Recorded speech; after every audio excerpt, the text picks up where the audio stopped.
Hi everyone, my name is Stephanie Sandor and I'm a product manager for the St. Jude Cloud ecosystem. In this video series, we will learn how to create a visualization using Protein Paint or Genome Paint within the VisCom platform. In this video, we will highlight where to find our help guides, how to manage your data, and how to use our code block. Let's get started. In our St. Jude Cloud ecosystem, you will find this 3-line menu. Click on this, and then click on the help guides. You will find that you need to navigate to Visualization Community. And as you can see, we have help guides for other applications for St. Jude Cloud. You can also find access to our help guides from our homepage and even our landing page when you create a visualization in your dashboard. We encourage you to read through our overview section. In the Getting Started section, we outline each key step. You will find each has a relative video or written tutorial. Now that I've shown you where to access the help guides, now we will focus on how to manage your data and the basics of the code blocks. Here you will find information on how to manage your data. We encourage you to use DNAnexus to store your data. If you currently are a St. Jude employee and still use the HPC, we will highlight how to use your file path if you have not yet uploaded your data to DNAnexus or another open storage source. Before we navigate over to DNAnexus, please read more on how to set up an account, start a project, and upload your data from these 2 tutorials. Now that you have your project open in DNAnexus, add your files to your project. I will do this now to show you an example.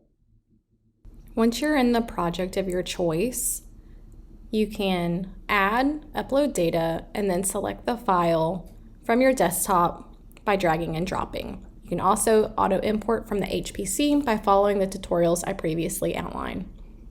Once you select your files and upload and select Done, you can rename your file. Once you rename your file, you can click the 3-dot menu, Download, and then get the copy URL for the 24-hour downloadable link. DNAnexus only allows a downloadable link to be present for 24 hours, unless you extend the duration on the command line. Don't worry, we outline this for you in our help guides.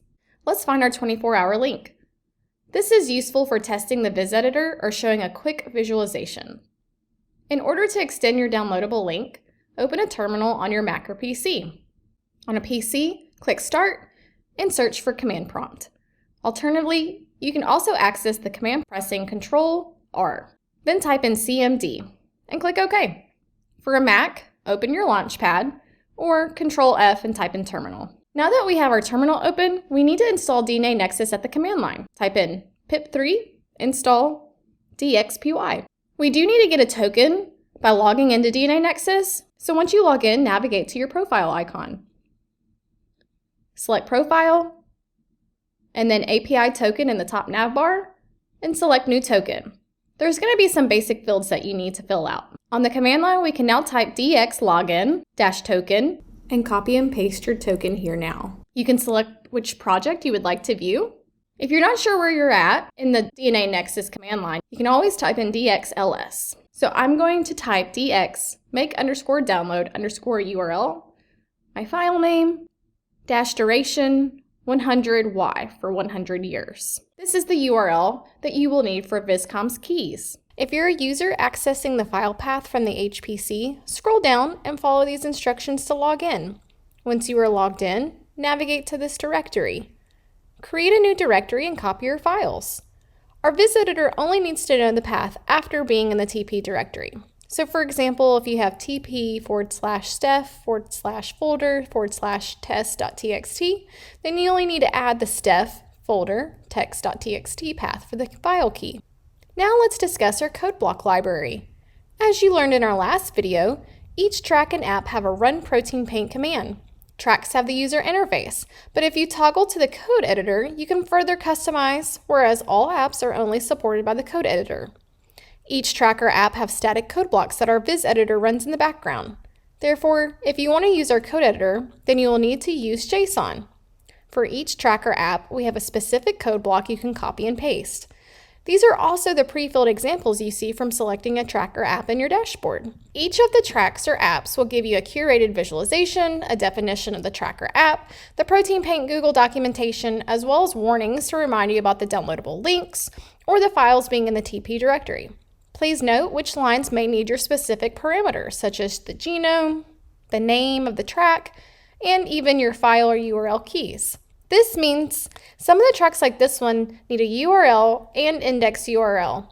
This is because the URL is for the .gz file, whereas the index URL is for the .tbi file. This is because Protein Paint cannot parse the .gz file.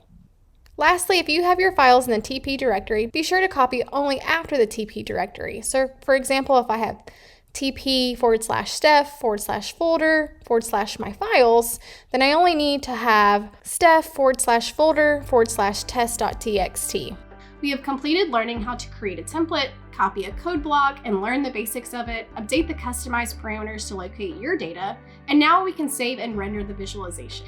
If you have any questions at any point, please feel free to reach out to us by emailing support@stjude.cloud or by using the intercom chat function anywhere on our site. Thanks for watching.